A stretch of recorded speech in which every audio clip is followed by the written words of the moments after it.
बिस्मिल्लाहिर्रहमानिर्रहीम। तो law of demand को लास्ट क्लास में डिस्कस करने के बाद उसकी कुछ अजम्पशंस थी जो हमने आज डिस्कस करनी थी आपके साथ, और वो अजम्पशंस क्या थी। ठीक है जी। तो हमने कहा नंबर वन, हमने इसको स्टेटमेंट फॉर्म में दिया, और ये जो लॉ ऑफ डिमांड है ये कंज्यूमर के बिहेवियर को रिप्रेजेंट करता है कि वो किस माइंड सेट के साथ मार्केट में जाता है और वो प्राइसेस के चेंज होने पर अपना बिहेवियर किस तरह चेंज करता है। हमने कहा अदर थिंग्स रिमेनिंग कांस्टेंट, अगर हम कुछ और फैक्टर्स जो हमारी डिमांड को मुतासिर कर सकते हैं उनको अगर हम थोड़ी देर के लिए कांस्टेंट अज्यूम कर लें। अज्यूम इसलिए करें कि अगर एक वक्त में बहुत सारे मल्टीपल फैक्टर्स आपस में इंटरेक्ट करेंगे तो एक फैक्टर का इफेक्ट दूसरे फैक्टर के इफेक्ट को कंपनसेट कर देगा, तो हम फिर किसी एक फैक्टर को सही तरीके से समझ नहीं पाएंगे। तो हम चाहते हैं कि हम प्राइस और क्वांटिटी डिमांडेड के रिलेशनशिप को सही से समझे। तो हमने कहा अदर थिंग रिमेनिंग कांस्टेंट, बीच में मत आना। वो तमाम फैक्टर्स कांस्टेंट हैं जो डिमांड को प्राइस के अलावा मुतासिर कर सकते हैं। तो फिर अगर बाकी तमाम फैक्टर्स कांस्टेंट हैं तो क्वांटिटी डिमांडेड में तब्दीली आने की वजह सिर्फ और सिर्फ क्या है? प्राइस है। तो when the price of good X rises it's quantity demanded decreases. तो जब तमाम फैक्टर्स कांस्टेंट हैं और क्वांटिटी डिमांडेड में तब्दीली आने की वजह अगर सिर्फ और सिर्फ प्राइस है तो कंज्यूमर ऐसे रिएक्ट करेगा। When the price of good X rises, its quantity demanded decreases. जब कीमतें बढ़ेंगी तो वो quantity demanded को decrease कर देगा।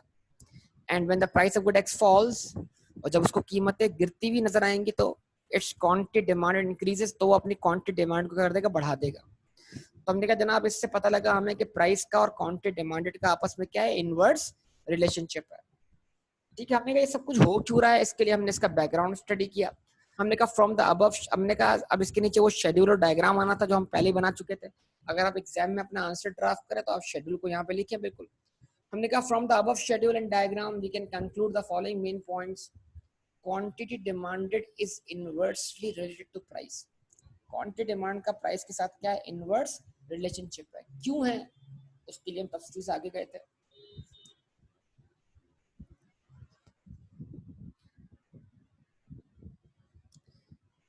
As the price of good X rises, as the price of good X rises, तो कीमतें जब बढ़ती हैं तो क्वांटिटी डिमांड में कमी क्यों आती है? ऐसा क्या होता है? As the price of good X rises, demand curve contracts. अभी लफ्ज कॉन्ट्रैक्शन समझ में आ रहा है सबको? कॉन्ट्रैक्शन का मतलब है सिमट जाना। डिमांड कर्व जो है वो ऊपर की तरफ सिमट जाता है। असल में डिमांड कर्व जो है बहुत सारे पॉइंट्स का मजमुआ है। आप जब डर जाते हैं तो आप क्या करते हैं? दीवार की तरफ पीछे हट जाते हैं। किसी चीज से आप डरते हैं तो आप बैक हो जाते हैं, बैक, आप सिमट जाते हैं। ऐसा है कि नहीं? तो समझ लें डिमांड कर्व जो प्राइस से डरता है, उसको प्राइस से डर लगता है, तो प्राइसेस बढ़ने पर क्वांटिटी डिमांडेड जो है वो पीछे बैकआउट कॉन्ट्रैक्ट कर जाती है। डिमांड कर्व लेफ्ट साइड पे जाता है, कॉन्ट्रैक्ट टू द लेफ्ट हो जाता है। इस बात को समझ पा रहे हैं? जवाब दें।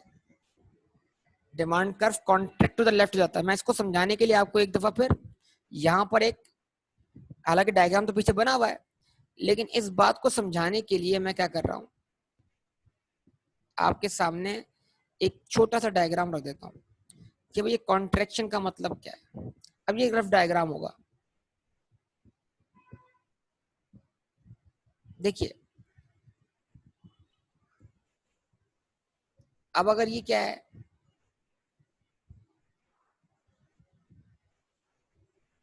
डिमांड कर्व है,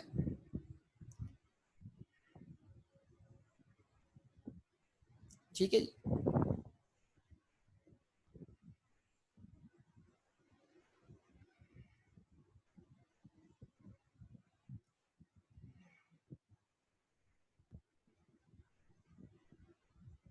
ये प्राइस है,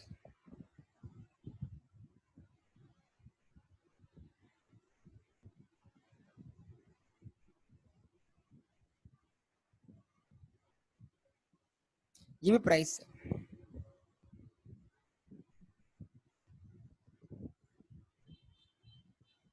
ये क्वांटिटी है, ये क्वांटिटी है। तो आप एक वक्त में डिमांड कर्व के किसी एक पॉइंट पर होंगे ना। For example this is called point A, this called point B. ठीक है, अगर आप प्राइस 1 पर थे तो क्वांटिटी डिमांडेड 1 थी। अब अगर प्राइस 2 पर थे तो क्वांटिटी डिमांडेड 2 हो गई। तो क्या होता था देखिएगा, अगर प्राइस P1 से P2 पर आती है तो आप Q1 से Q2 पे जाते हैं, तो प्राइसेस का डिक्रीज होना क्वांटिटी डिमांड में क्या ला रहा है, इंक्रीज ला रहा है। आप पॉइंट ए से पॉइंट बी की तरफ मूव कर जाते हैं। ये जो पॉइंट ए से पॉइंट बी की तरफ मूवमेंट है, इसको हम बोलते हैं एक्सटेंशन। क्या बोलते हैं? एक्सटेंशन। डिमांड कर्व एक्सटेंड हो गया, कीमतें कम हुई, डिमांड कर्व खुल के सामने आ गया, बाहर आ गया, उसका खौफ खत्म हो गया, उसका डर खत्म हो गया, वो आगे बढ़ गया, एक्सटेंड हो गया, वो फैल गया। एक्सटेंशन फैलना, कॉन्ट्रैक्शन सिमट जाना। लेकिन जरा सोचिए, जरा देखिएगा, अगर मैं इसको P2 से स्टार्ट करूं तो अगर प्राइस P2 से P1 पे जा रही है तो क्वांटिटी डिमांडेड जो है वो Q2 से Q1 पर आ रही है। तो मैं पॉइंट बी से पॉइंट ए पे जा रहा हूं, तो पॉइंट डिमांड कर्व का पॉइंट बी से पॉइंट ए पे जाना क्या है? कॉन्ट्रैक्शन है। Demand curve contract to the left. Demand curve जो है वो क्या हो रहा है? सिमट रहा है, कॉन्ट्रैक्ट हो रहा है।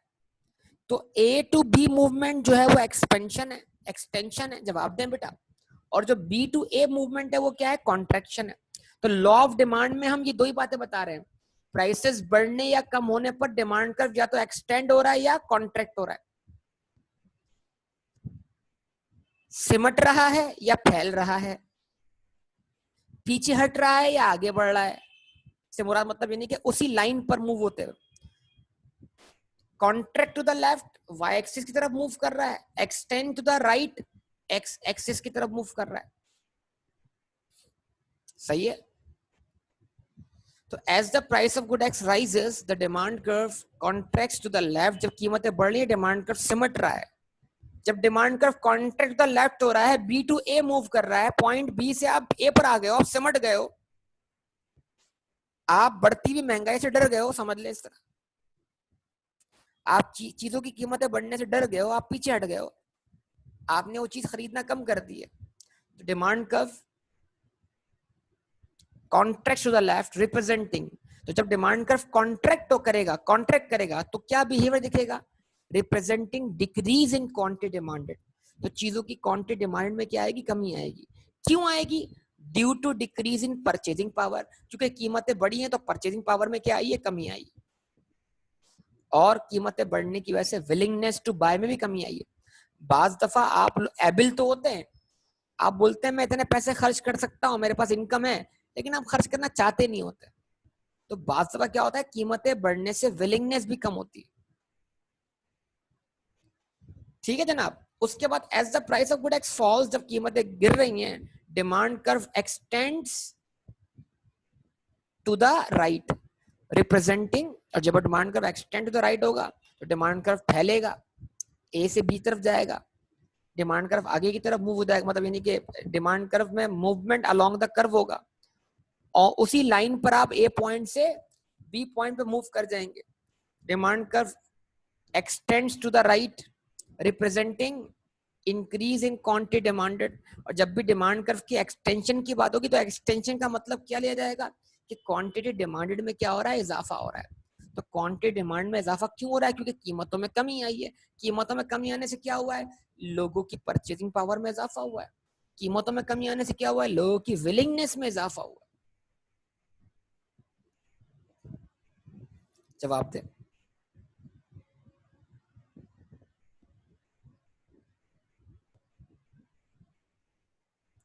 ठीक है,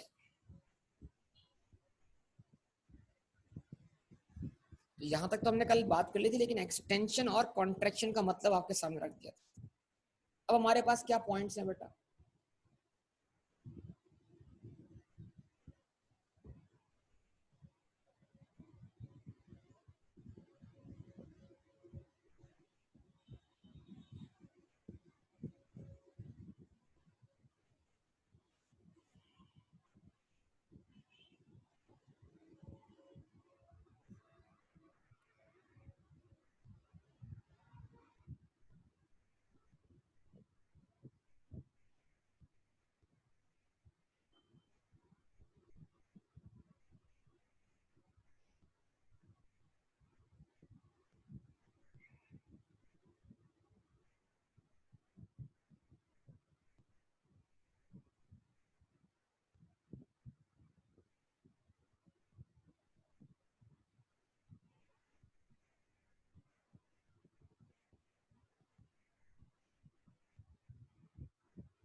assumptions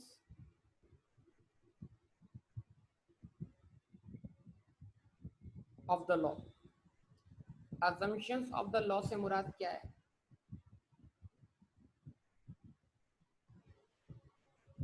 assumption of the law से मुराद ये है कि वो तमाम फैक्टर्स बताए जाएं जिनको आपने क्या माना है, कांस्टेंट माना है, जिनको हमने कांस्टेंट अज्यूम किया है। भाई ये अज्यूम क्यों किया है? ताकि हम प्राइस का और क्वांटिटी डिमांडेड का ताल्लुक समझ सकें। तो वो कौन कौन सी चीजें हैं जो डिमांड को मुतासिर कर सकती हैं, जो प्राइस के अलावा हैं, जिनको हमने थोड़ी देर के लिए कांस्टेंट मान लिया है, ताकि हम प्राइस का और क्वांटिटी डिमांड का इनवर्स रिलेशनशिप वेरीफाई कर सकें। ठीक है, वो क्या है जनाब? हम बोलेंगे certain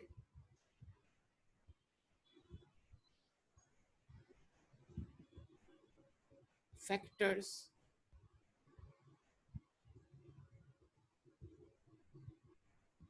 are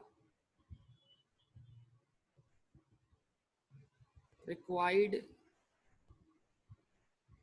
to be constant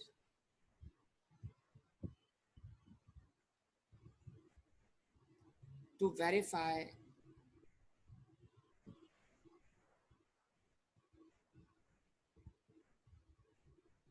law of demand। certain factors are required to be constant to verify law of demand। वो कौन से फैक्टर्स हैं?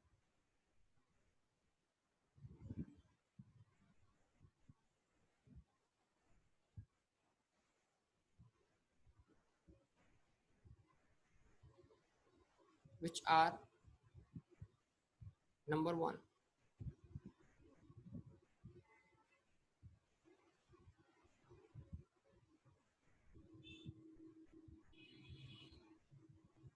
consumers income, number 2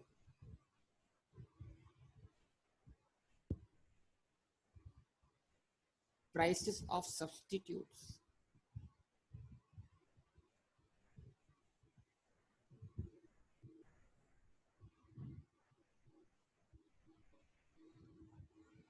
number 3 prices of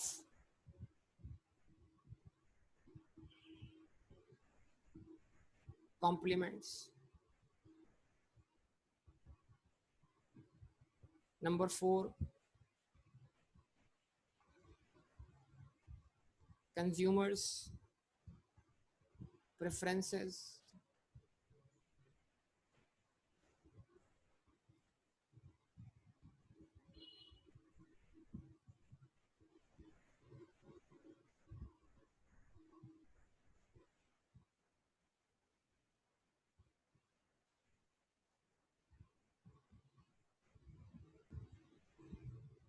in terms of taste,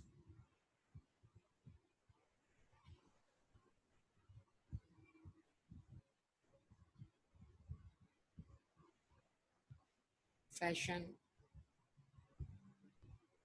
and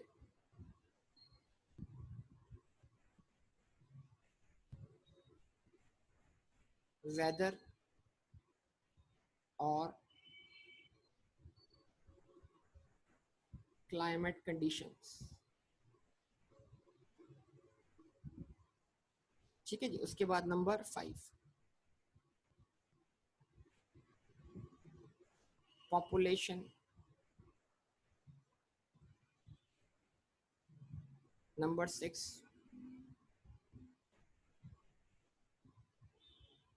future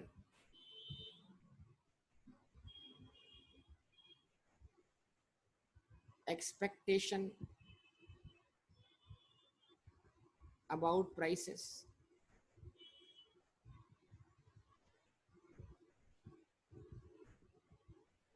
financial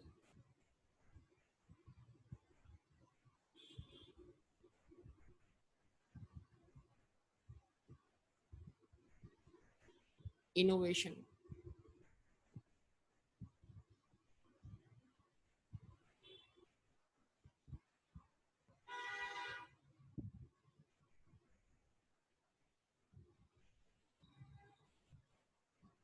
legislation.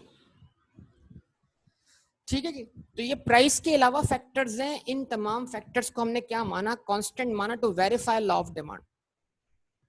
क्योंकि ये वो factors हैं जो price के अलावा हैं, ये भी आपकी डिमांड को मुतासिर कर सकते हैं। अगर ये सारे फैक्टर्स जिनके नाम यहाँ लिखे हैं ये बीच में आ गए तो कोई फैक्टर दूसरे फैक्टर के इफेक्ट को कंपनसेट कर देगा। तो हमें एट अ टाइम एक एक करके एक एक फैक्टर को समझना होता है, इसलिए हम एक वक्त में बाकी तमाम फैक्टर्स को कांस्टेंट मानते हैं। Consumers preferences in terms of taste, जायका, फैशन, वेदर कंडीशंस या क्लाइमेट कंडीशंस। ये पॉइंट नंबर 4 है बेटा अमान। हाँ जी। तो मैं क्या बोल रहा था भाई, मैं ये बोल रहा हूँ कि देखें आप इकोनॉमिक्स की, आपको देखें बात क्या है, लॉजिकली बात समझें। कांस्टेंट अज्यूम किया जा रहा है, practically they are not constant.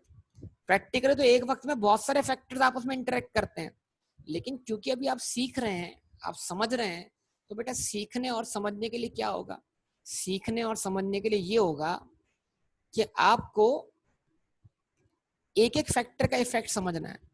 तो अगर आपको प्राइस का इफेक्ट समझना है तो आपको इन तमाम फैक्टर को कांस्टेंट मानना पड़ेगा।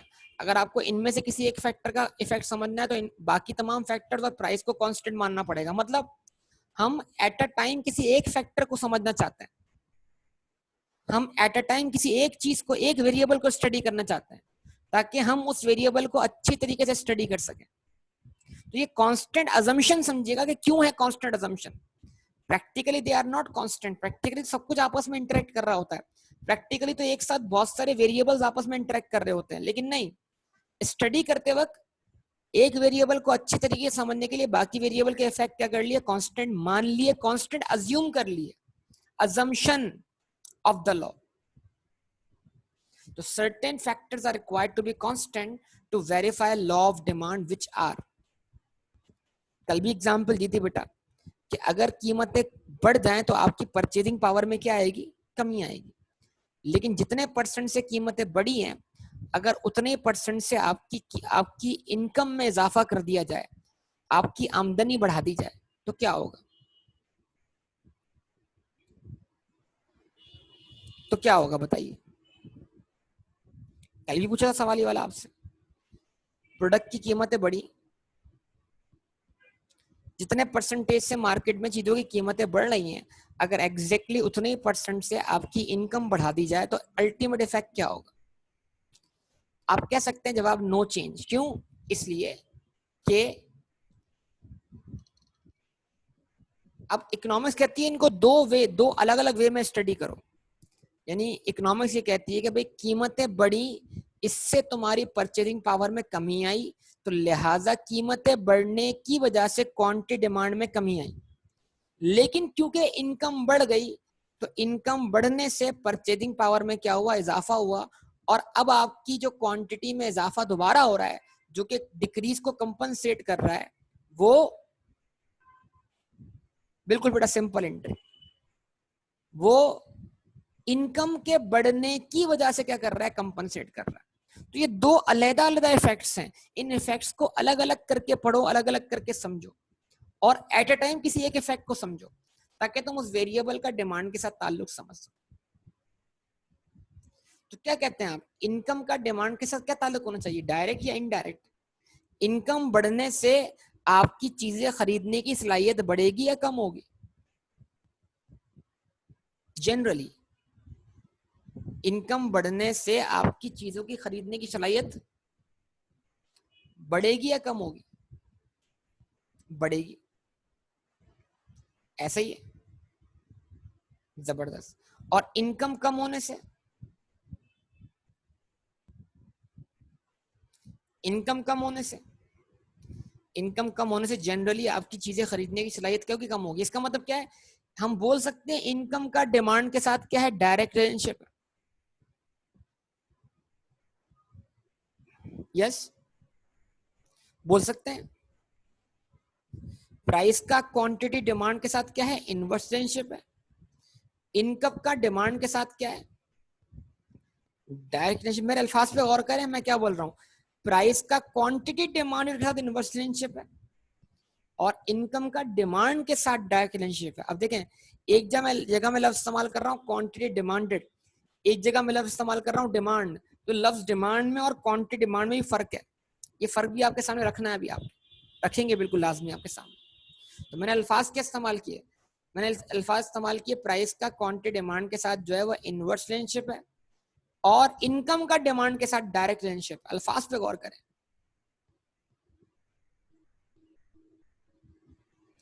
जवाब दीजिए।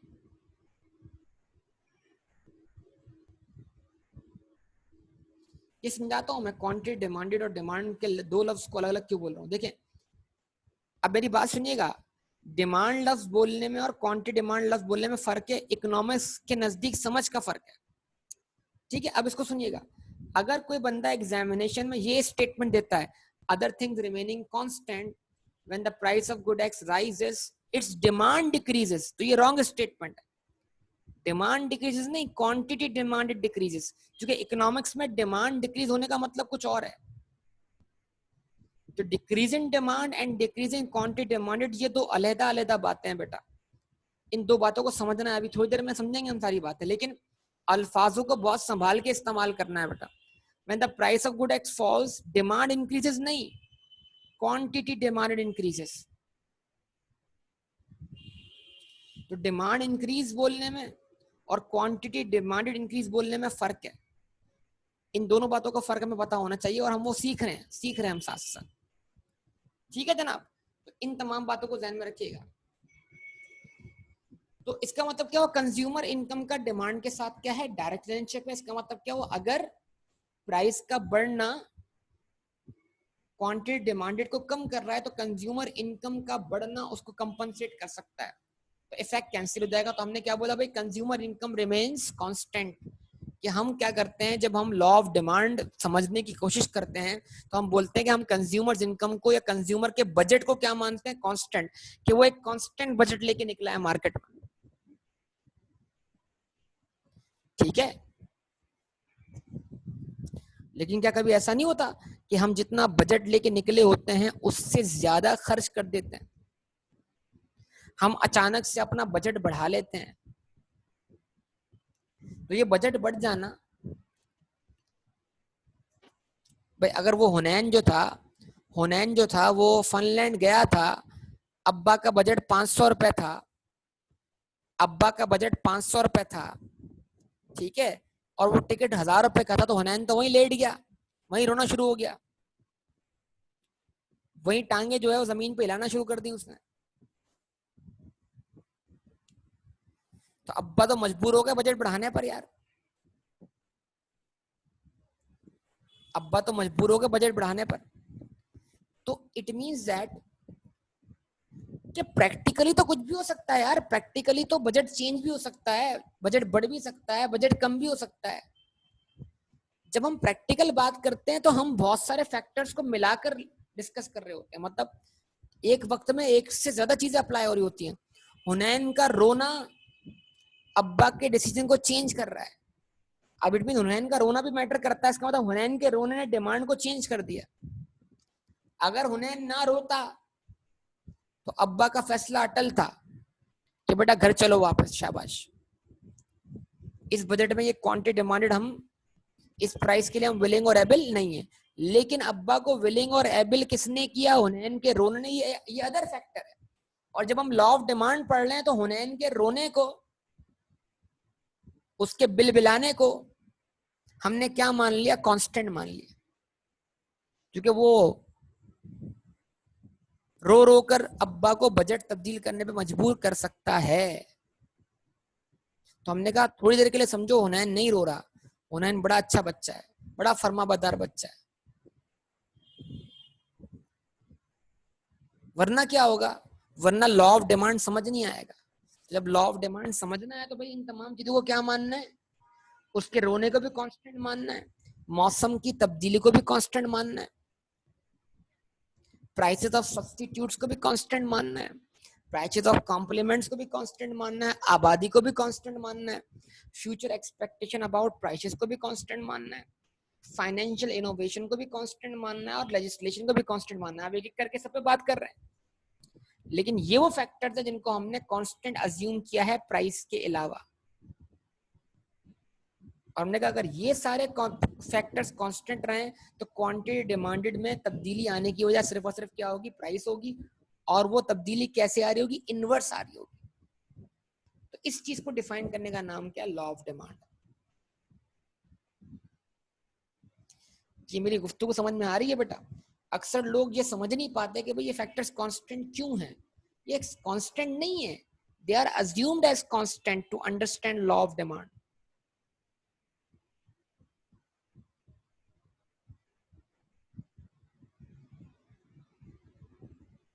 To understand the relationship between price and quantity demanded। ठीक है जनाब, तो इसका मतलब क्या हुआ, कंज्यूमर इनकम भी डिमांड को मुतासिर कर सकती है। अब सब्स्टिट्यूट्स की बात कीजिए, सब्स्टिट्यूट्स क्या हैं, जवाब दीजिए।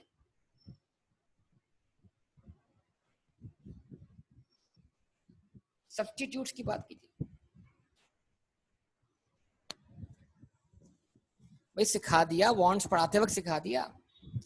Substitutes are those goods which are used in replacement of each other. Substitute are those goods which are used in replacement of each other. Yes or no? इतनी एग्जाम्पल डिस्कस की थी आपसे यार, लेक्चर पूरा गुजार दिया था इसी के ऊपर, या भूल चुके सब कुछ यार? क्या कहते हो आप लोग? अमान को याद है पेट्रोल और सीएनजी, पेट्रोल और सीएनजी। ये बताइए, अब एक सवाल का जवाब दीजिएगा, ज्यादातर हमारे यहाँ पे गाड़ियां जो हैं वो पेट्रोल पे चलती हैं, सीएनजी पे चलती हैं? वजह वजह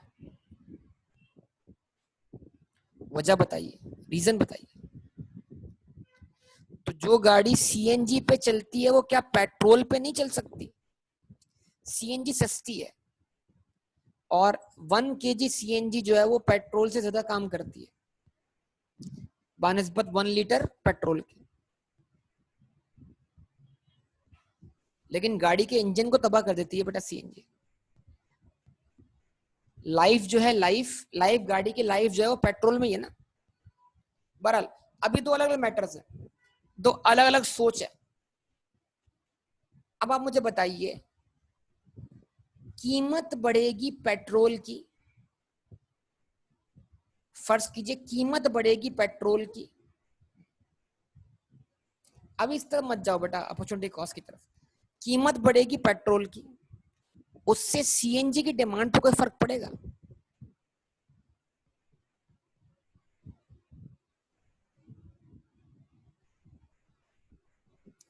अगर पेट्रोल और महंगा हो जाए तो लोग ज्यादा स्विच करेंगे सीएनजी की तरफ या सीएनजी से पीछे हट जाएंगे?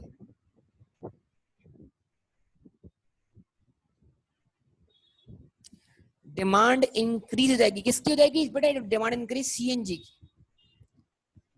तो क्या सीएनजी की अपनी प्राइस चेंज हुई? लॉ ऑफ डिमांड तो ये कह रहा है कि एक प्रोडक्ट की अपनी प्राइस चेंज होगी तो उसकी क्वांटिटी डिमांड में क्या आएगी, चेंज आएगा। लेकिन हम ये बोल रहे हैं कि सीएनजी की क्वांटिटी डिमांडेड चेंज हो रही है पेट्रोल की प्राइस चेंज होने की वजह से। तो एक दूसरे प्रोडक्ट की प्राइस दूसरे प्रोडक्ट की डिमांड क्या कर रही है, चेंज कर रही है। तो इसका मतलब ये हुआ सीएनजी की डिमांड में तब्दीली आने की वजह, सीएनजी की क्वांटिटी डिमांडेड में तब्दीली आने की वजह सीएनजी की खुद की प्राइस भी है।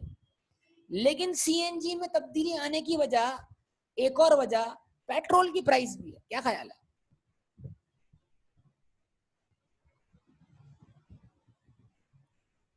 तो जरा बताइए, सीएनजी की प्राइस सीएनजी के लिए क्या हुआ, प्राइमरी फैक्टर हुआ, और पेट्रोल की प्राइस सीएनजी के लिए क्या हुआ, सेकेंडरी फैक्टर हुआ। यस और नो? तो जब लॉ ऑफ डिमांड डिफाइन किया जा रहा है तो लॉ ऑफ डिमांड डिफाइन करते वक्त सेकेंडरी फैक्टर्स को क्या माना गया, कांस्टेंट माना गया। तो अगर सेकेंडरी फैक्टर्स कांस्टेंट हैं, प्राइसेस ऑफ सब्स्टिट्यूट कांस्टेंट हैं, पेट्रोल की प्राइसेस कांस्टेंट है, तो फिर सीएनजी की क्वांटिटी डिमांड सिर्फ और सिर्फ सीएनजी की अपनी प्राइस से क्या हो रही है, चेंज हो रही है।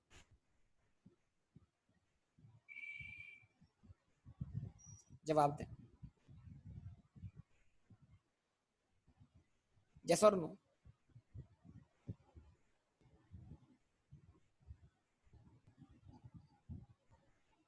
तो प्राइस ऑफ सब्स्टिट्यूट्स,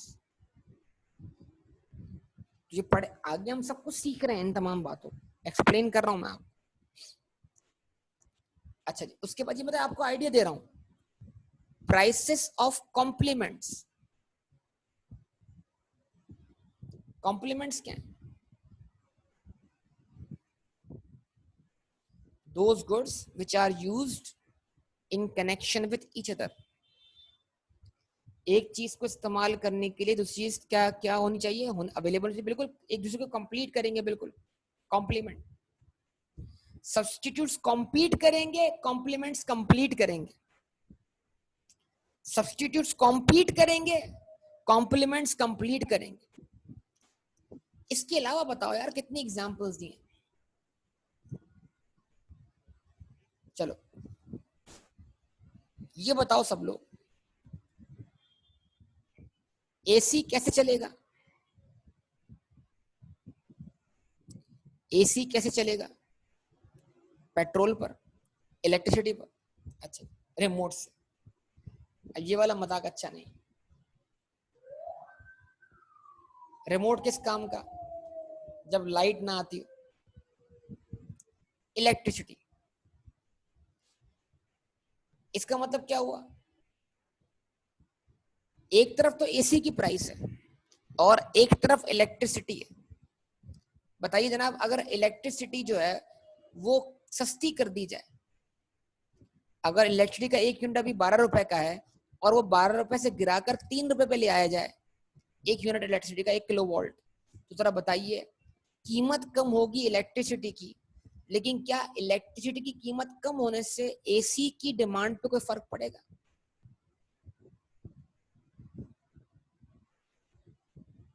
एसी की डिमांड बढ़ जाएगी।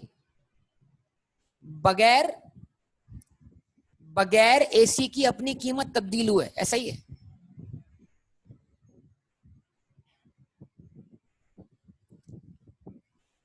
अब लॉ ऑफ डिमांड तो ये बोल रहा है कि एसी की क्वांटिटी डिमांडेड में तब्दीली आने की वजह एसी की प्राइस से कोई और चीज नहीं है, अगर बाकी सारे फैक्टर्स क्या है, कांस्टेंट है। तो इसका मतलब अगर बाकी सारे फैक्टर्स कांस्टेंट ना रहे तो इलेक्ट्रिसिटी की प्राइस तब्दील होने से भी एसी की डिमांड में क्या पड़ रहा है, फर्क पड़ रहा है बेटा। क्या ख्याल है आप? तो इसका मतलब क्या हुआ, एसी की डिमांड को मुतासिर करने वाला एक फैक्टर तो एसी की अपनी प्राइस है और दूसरा फैक्टर जो है वो इलेक्ट्रिसिटी की प्राइस है। तो जब हम लॉ ऑफ डिमांड डिफाइन कर रहे हैं तो हम इलेक्ट्रिसिटी की प्राइस को कांस्टेंट मान रहे हैं, अगर हम लॉ ऑफ डिमांड डिफाइन कर रहे हैं किसके लिए, एसी के लिए। अगर हम लॉ ऑफ डिमांड एसी के लिए डिफाइन कर रहे हैं तो हम इलेक्ट्रिसिटी की प्राइस को क्या मान रहे हैं, कांस्टेंट मान रहे हैं।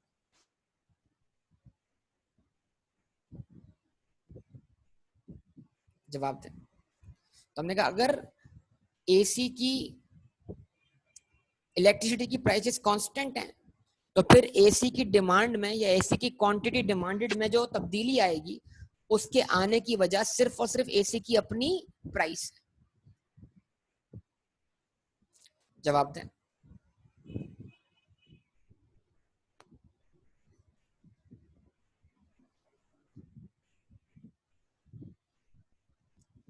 ठीक है जी। Consumers preferences in terms of taste, fashion and weather condition और क्लाइमेट कंडीशंस। बड़ी आसान सी बात है, मौसम की तब्दीली किसी चीज की डिमांड को बढ़ा भी देती है और कम भी कर देती है बगैर प्राइस चेंज हुए। सोचिए जरा इस बात। अचानक से बारिश हो जाए तो कुछ खाने पीने का दिल करता है।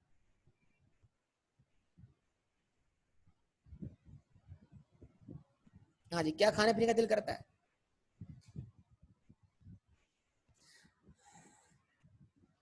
चटपटा खाने का दिल करता है बेटा, फिश खाने का दिल करता है, पकोड़े खाने का दिल करता है, पकोड़े। तो ये क्या हुआ बेटा, बेसन की प्राइस तो चेंज नहीं हुई या मार्केट में बिकने वाले पकोड़े तो उनकी प्राइस तो कम नहीं हुई, ये बगैर प्राइस कम किए हुए अचानक से आपका पकोड़े खाने का ख्याल कैसे आ गया? और मार्केट में लोग उमंड पड़े किस चीज के लिए, पकौड़ा खरीदने के लिए या बेसन खरीदने के लिए, या अगर पकोड़े का कोई स्टॉल लगा हुआ है तो अचानक से 10-15 मिनट के अंदर ही उसके पास सब कुछ, सारे पकोड़े बिक गए, थोड़ी देर पहले तो कुछ भी नहीं बिक रहा था उसके पास। तो मौसम ने क्या कर दिया, ऐसे हालात बना दिए कि अचानक से एक प्रोडक्ट की डिमांड क्या हो गई, इंक्रीज हो गई, और हालांकि उसकी प्राइस में कोई चेंज नहीं आया, और थोड़ी देर में वो प्रोडक्ट क्या हो गई, क्लियर हो गई, खत्म, क्लोज, स्टॉक फिनिश्ड। होता है कि नहीं होता ऐसा? जवाब दें।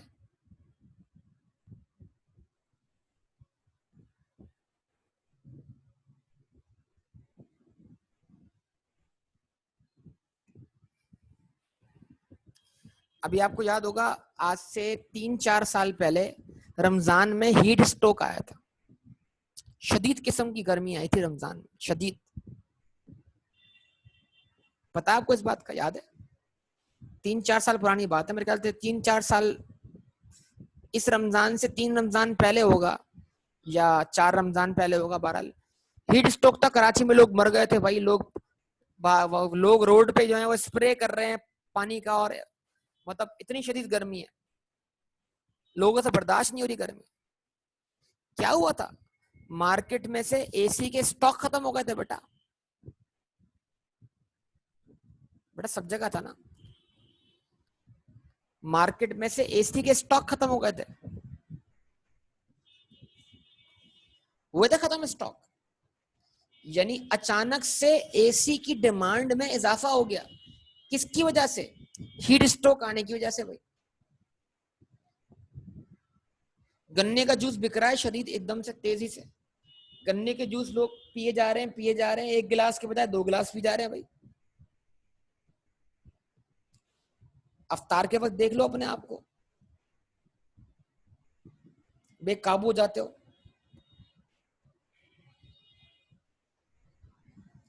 ठीक है, तो मतलब क्या है, हीट स्ट्रोक आया, और हीट स्ट्रोक आने की वजह से क्या हुआ, एसी की डिमांड अचानक से इतनी बढ़ गई कि यहां तक के मार्केट में एसी के स्टॉक खत्म हो गए थे। लोगों ने बोला बस एंड हो गया स्टॉक, अब तो दुकानें खाली हो गई भाई, ये हालत हो गई थी। अगर आपको वाकई में, ये आपको मैं रियल सिनेरियो बता रहा हूँ सारा का सारा, और अगर आप 4-5 साल पुराने पहले आपके अगर आपकी याददाश्त हो तो आप भी इन चीजों को रिकॉल कर सकते हैं।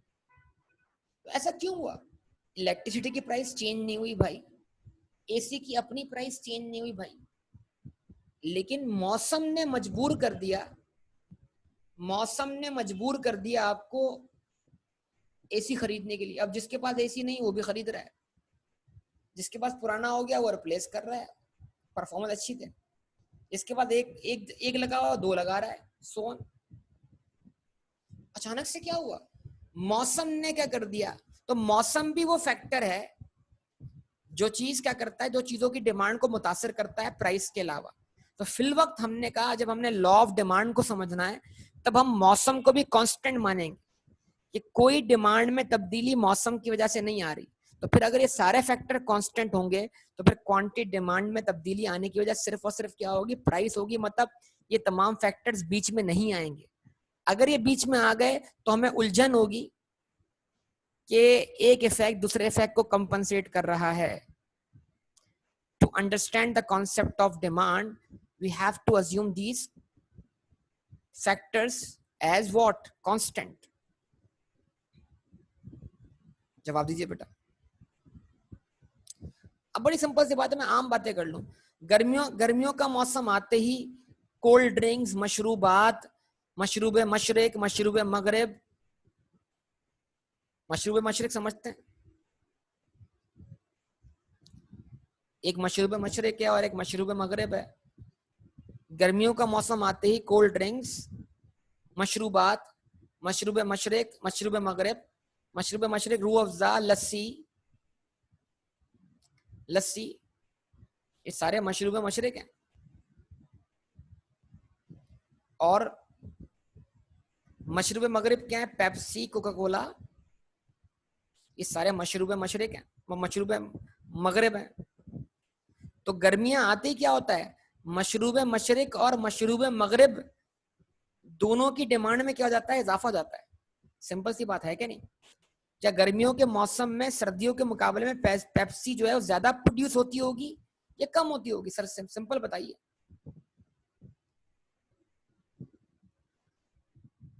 गर्मियों के मौसम में वो आइसक्रीम वाला भी मार्केट में आ गया है, गर्मियों के मौसम के अंदर वो गोले गंडे वाला भी मार्केट में आ गया है। समझा रहा हूं उसको। मतलब गर्मियों के मौसम में ठंडे मशरूबात की डिमांड में क्या हो जाता है, इजाफा हो जाता है। पंखा, एसी, एयर कूलर, बर्फ, आइस, इन सब प्रोडक्ट्स की डिमांड क्या जाती है बेटा, इंक्रीज हो जाती है। और ये इंक्रीज यूपीएस, बिल्कुल इन सब चीजों की डिमांड को इंक्रीज कौन कर रहा है? अब वजह इन चीजों के पीछे अब वजह क्या काम कर रही है? मौसम। मौसम चेंज ला रहा है। और सर्दियां शुरू होंगी तो क्या होगा? सर्दियां शुरू होंगी तो क्या होगा? कोल्ड ड्रिंक्स की डिमांड में इजाफा हो जाएगा, कमी आ जाएगी? पहले कोल्ड ड्रिंक की बात कर ले। सर्दियां शुरू होते ही कोल्ड ड्रिंक की डिमांड में क्या होगा, इजाफा होगा, कमी आ जाएगी? लेकिन सर्दियां शुरू होते ही कुछ और चीजों की डिमांड में इजाफा हो जाएगा। सर्दियां शुरू होते ही कुछ और चीजों की डिमांड में इजाफा हो जाएगा। अभी जवाब आया? हाँ बेटा, कॉफी की डिमांड में इजाफा हो जाएगा, जबरदस्त। सूप की डिमांड में इजाफा हो जाएगा, गीजर्स की डिमांड में इजाफा हो जाएगा, हीटर्स की डिमांड में इजाफा हो जाएगा, यखनी की डिमांड में इजाफा हो जाएगा। देखो बेटा, सबका रोजा है, ऐसे नहीं करो। फिश की डिमांड में इजाफा हो जाएगा। इसका मतलब क्या है? मौसम जो है वो चीजों की डिमांड को तब्दील करता है कि नहीं करता? जवाब दें। तो मौसम भी एक फैक्टर है। स्वेटर्स, सॉक्स, सर पे पहनने के लिए क्या कहते हैं, कैप, अंडे, अंडे, अंडों की डिमांड में इजाफा हो जाएगा। सोन, ये सब कौन है? मौसम। फिर फैशन क्या क्या कहें? फैशन तो क्या है? फैशन होता है भाई, फैशन में इंसान देखता नहीं है। अब अगर एक मार्केट में एक सिंपल सादी सी जीन्स रखी हुई है और एक मार्केट में वो जीन्स रखी हुई जो जिसको आजकल डैमेज जीन्स बोलते हैं, अगर उसको मैं जो उसको देखता हूँ, मुझे क्या लगता है, डैमेज जीन्स को देख के ये फील होता है कि यार ये बंदा बाइक चला रहा था, बाइक इसकी स्लिप हो गई है, इसकी जीन्स जो है वो जमीन से रगड़ खा गई,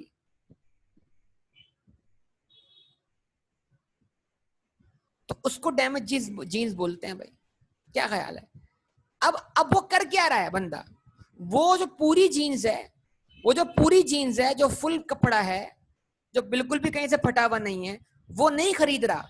उसके दिमाग में पता नहीं कौन सा चूरन उसके दिमाग में डाल दिया गया है। वो फटी हुई जीन्स खरीद रहा है यार, वो डैमेज जीन्स खरीद रहा है यार। वो तो इसको मैं क्या बोलूं यार? इसको मैं बोलूं ये चूरन जो है, इस चूरन का नाम फैशन है यार, क्या करूं? इस चूरन का नाम फैशन है। और जो चीज फैशन में आ जाती है उसकी डिमांड ऑटोमेटिकली बढ़ जाती है, और जो चीज आउट ऑफ फैशन हो जाती है उसकी डिमांड में क्या जाती है बेटा, कमी आ जाती है। ठीक है। एक और फैशन भी तो चला है ना आजकल, वो हर बंदा कैमरा लेके खड़ा हुआ है, डीएसएलआर, जगह जगह डीएसएलआर कैमरे का फैशन है भाई, फोटोग्राफी का फैशन चल पड़ा है।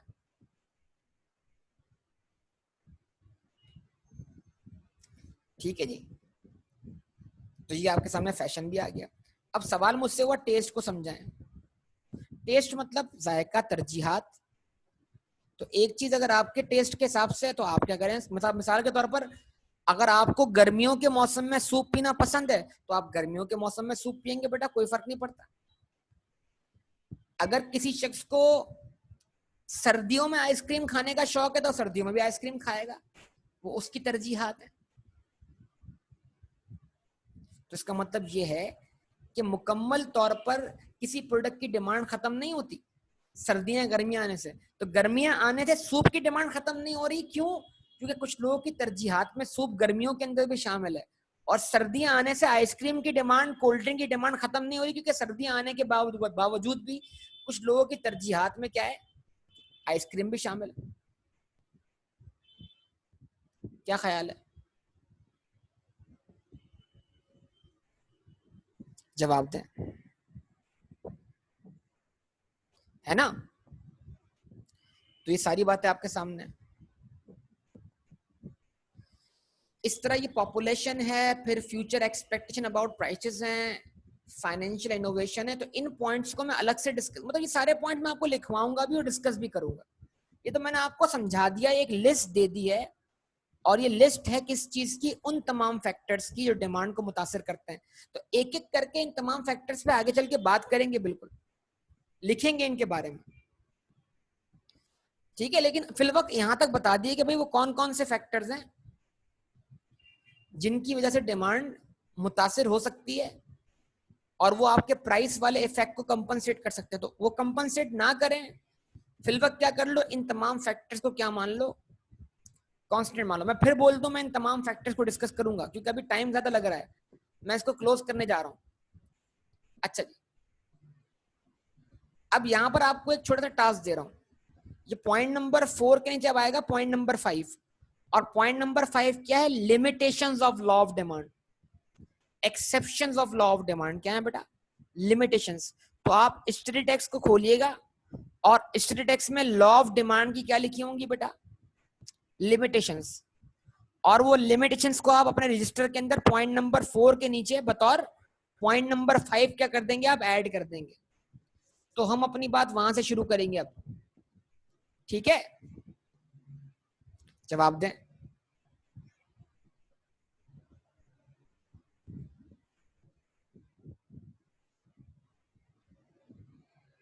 सही है बेटा?